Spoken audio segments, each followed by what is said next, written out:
Hello friends, welcome back to my channel. ఈరోజు మన ఛానల్లో చుక్క నూనె వాడకుండా మోతీచూర్ లడ్డూని గుంత పొంగనాల ప్యాన్లో అప్పటికప్పుడు నిమిషాల్లో ఎలా ప్రిపేర్ చేసుకోవాలో ఈ వీడియోలో చూసేద్దామండి. వీడియోని ఎక్కడ స్కిప్ చేయకుండా చూసేయండి. వీడియో చూసే ముందు వీడియోకి ఒక చిన్న లైక్ ఇచ్చేయండి. ఇక వీడియోలోకి వెళ్ళిపోదాము.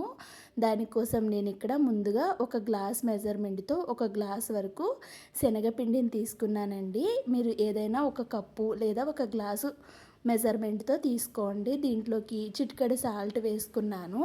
సాల్ట్ వేసుకున్న తర్వాత పిండిలో ఎటువంటి ఉండలు లేకుండా ఒక్కసారి స్మాష్ చేసుకోవాలి.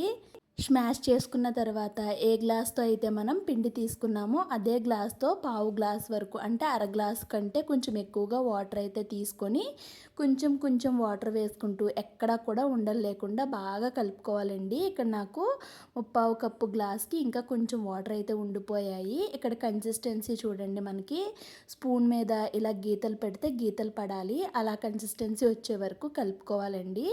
ఇప్పుడు మనం ఒక గ్లాస్ తీసుకొని ఆ గ్లాస్లోకి ముందుగా ప్రిపేర్ చేసుకున్న ఈ మిశ్రమాన్ని అయితే వేసేసుకోవాలి. వేసుకున్న తర్వాత స్టవ్ వెలిగించి గుంత పొంగనాల వేసుకునే ప్యాన్ ఉంటుంది కదా, ఆ ప్యాన్ అయితే పెట్టుకోవాలండి. పెట్టుకున్న తర్వాత ఇక్కడ నేను నెయ్యి అయితే వాడుతున్నాను. కొంచెం కొంచెం ఈ గుంతల్లో అయితే నెయ్యిని వేసుకొని ఇలా ఆయిల్ బ్రష్ ఉంటుంది కదా, ఆ బ్రష్తో గుంతలంతటికి కూడా ఈ నెయ్యిని అయితే అప్లై చేసుకోవాలి. అప్లై చేసుకున్న తర్వాత ఈ గ్లాస్లో ఉన్నటువంటి శనగపిండి మిశ్రమాన్ని కొంచెం కొంచెంగా ఈ గుంతల్లోకి అయితే వేసుకోవాలి. గుంత పొంగనాల్లాగా మరీ ఎక్కువైతే వేసుకోకండి, కొంచెం కొంచెం గుంతల్లో అయితే గుంత పొంగనాల్లాగా వేసేసుకోవాలి. ఇలానే మొత్తం పిండంతా కూడా వేసేసుకున్న తర్వాత సిమ్లో పెట్టుకొని వీటిని ఒక 3 నిమిషాలు అయితే కుక్ చేసుకోవాలండి. ప్యాన్ని అటు ఇటు తిప్పుకుంటూ హీట్ అంతా కూడా మొత్తం గుంత పొంగనాలన్నిటికీ తగిలేలాగా కుక్ చేసుకోవాలి. తర్వాత ఒక 3 నిమిషాల తర్వాత నేను ఇక్కడ టర్న్ చేస్తున్నాను చూడండి. టర్న్ చేసేటప్పుడు కూడా ప్యాన్కి అతుక్కోవటం అలాంటివి ఏమీ లేవు. ఇవి అయితే చక్కగా అటు ఇటు టర్న్ అయిపోతున్నాయి. ఇక్కడ చూసారు కదా, ఇదే ప్రాసెస్లో మొత్తం అన్నిటిని కూడా టర్న్ చేసేసుకున్నాను. ఇంకొక సైడ్ కూడా సిమ్లోనే మనం నిదానంగా కుక్ చేసుకుంటే బాగా కుక్ అవుతుందండి లోపటి వరకును. ఇప్పుడు మొత్తం అన్నిటిని కూడా ఇలా ప్లేట్లోకి తీసుకున్న తర్వాత 1 నిమిషం పాటు చల్లార్చుకోవాలి. చల్లారిన తర్వాత వీటిని చిన్న చిన్న పీసెస్గా ఈ విధంగా కట్ చేసుకోవాలి. చూడండి, మీకు ఎంత చిన్నగా వీలైతే అంత చిన్నగా అయితే వీటిని కట్ చేసుకోవాలి. ఇదే ప్రాసెస్లో మొత్తం అన్నిటిని కూడా కట్ చేసేసుకున్నాం కదండి. ఇప్పుడు వీటిని ఒక మిక్సీ జార్ తీసుకొని మిక్సీ జార్లోకి అయితే వేసేసుకుంటున్నాను. ఇప్పుడు మిక్సీ పట్టుకునేటప్పుడు మనం చాలా జాగ్రత్తగా పట్టుకోవాలండి. రెగ్యులర్గా మనం ఏది మిక్సీ పట్టినా మెత్తగా అయ్యేలాగా మిక్సీ పడతాం కదా, వీటిని అయితే ఆఫ్ చేసుకుంటూ ఆన్ చేసుకుంటూ అలా పల్స్ మోడ్లో అయితే గ్రైండ్ చేసుకోవాలండి. అంటే మనం మోతీచూర్ లడ్డు చేస్తున్నాం కాబట్టి ఇలా రవ్వలా వచ్చేలాగైతే మిక్సీ చేసుకోవాలి. ఈ పాయింట్ని అయితే ఖచ్చితంగా మీరు గుర్తుపెట్టుకోవాలండి లడ్డు చేసేటప్పుడు. ఇప్పుడు స్టవ్ వెలిగించి ఒక చిన్న ప్యాన్ పెట్టుకుంటున్నాను. ప్యాన్ పెట్టుకొని మనం ఒక గ్లాస్తో అయితే శనగపిండి తీసుకున్నాం కాబట్టి హాఫ్ గ్లాస్ వరకు పంచదార తీసుకున్నాను. ముప్పావు గ్లాస్ అయితే వాటర్ అయితే వేసుకున్నాను. వేసుకొని ఈ పంచదారని కరిగించుకోవాలి. ఇక్కడ పంచదార కూడా ఎటువంటి పాకం రావాల్సిన పని లేదండి. పంచదార మొత్తం ఈ విధంగా కరగాలి.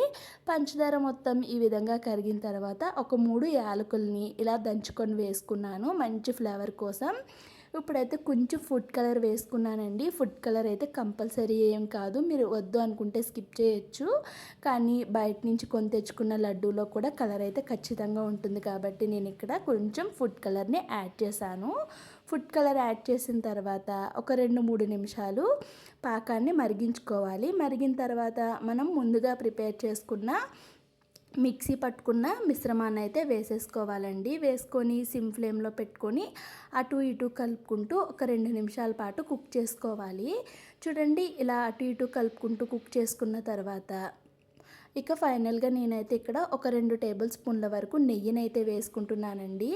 నెయ్యి ఫ్లేవర్ అయితే చాలా బాగుంటుంది. ఇక్కడ మీకు ఒకవేళ నెయ్యి ఇష్టం లేదు అనుకుంటే స్కిప్ చేసుకోవచ్చు. ఇక్కడ నేను ఒక్క స్పూన్ కూడా నూనె వాడలేదు. ఈ రెసిపీ అంతటినీ కూడా నేను నెయ్యితోనే చేశానండి. గుంత పొంగనాల ప్యాన్లో చాలా ఈజీగా ప్రిపేర్ చేసుకోవచ్చు. స్టవ్ ఆఫ్ చేసుకొని దీన్ని గోరువెచ్చగా అయ్యే వరకు పక్కన పెట్టేసుకున్నాను. తర్వాత దీంట్లోకి పంప్కిన్ సీడ్స్ అయితే కొన్ని వేసుకున్నానండి. ఈ సీడ్స్ అయితే వేస్తారు కదా మోతీచూర్ లడ్డూలో. ఈ సీడ్స్ అయితే నాకు చాలా ఇష్టమండి. మా పిల్లలు కూడా ఇష్టంగా తింటారు.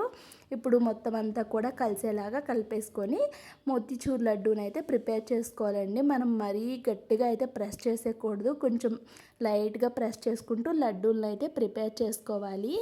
ఈ దీపావళి పండగకి తక్కువ ఖర్చులో మంచిగా ఇలా మోతీచూర్ లడ్డూని అయితే ప్రిపేర్ చేసుకోండి. చాలామంది అయితే మోతీచూర్ లడ్డు చేయాలంటే గుంట గరిటె కావాలి, ఇంకా ఆయిల్లో డీప్ ఫ్రై చేయాలని చెప్పి చాలామంది ఇష్టపడారండి. ఒక్కసారి ఈ ప్రాసెస్లో మోతీచూర్ లడ్డూని మీరు ట్రై చేయండి. ఖచ్చితంగా మీకు నచ్చుతుంది. వీడియో నచ్చితే కనుక వీడియోకి ఒక చిన్న లైక్ చేసి ఛానల్ని కొత్తగా చూస్తున్న వాళ్ళు ప్లీజ్ సబ్స్క్రైబ్ చేసుకోండి. అండ్ అలానే మన ఛానల్లో ఇంకా మంచి మంచి వీడియోస్ ఉన్నాయి. మీకు టైం కుదిరితే చూసేయండి. Thanks for watching.